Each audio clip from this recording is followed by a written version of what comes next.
ana matumaini, alijaribu njia zake, alijaribu maneno tofauti, lakini hakuweza kusaidika.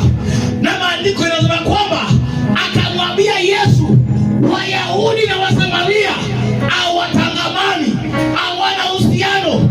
Wanaweza kuangalia waseme watu ukoo yenu na yuko yetu tukae pamoja, lakini nataka nikwambie mchana wa leo, Bwana anaweza kutumia abadilishe hali yako.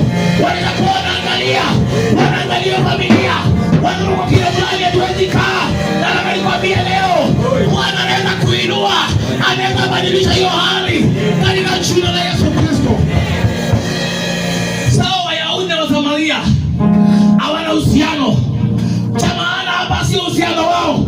Cha maana hapa ni kiu. Wakati unasikia kiu, hata kama ni kwa mlevi utakunywa maji, hata kama ni kwa kahaba utakunywa maji.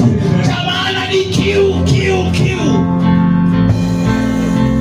Sometimes we block our blessings.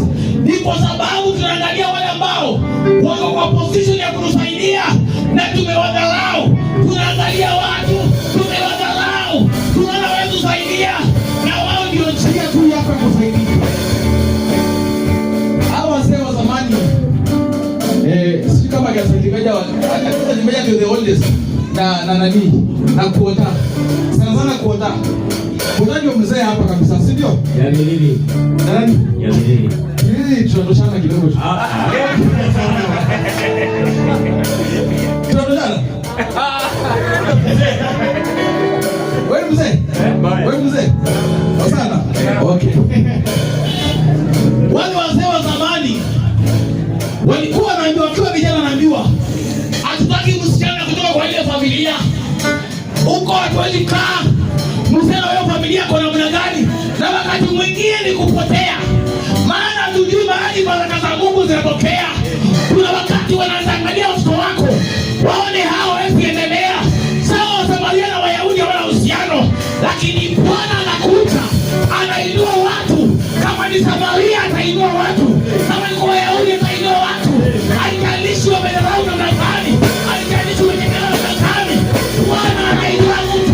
Katika mji wa Samaria mtu ataonekana, mtu atapaa, maana Yesu ametembea.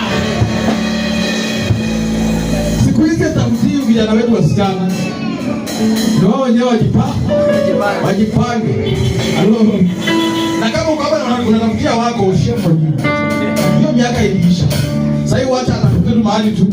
Akikuja hapa angalia wasista zetu.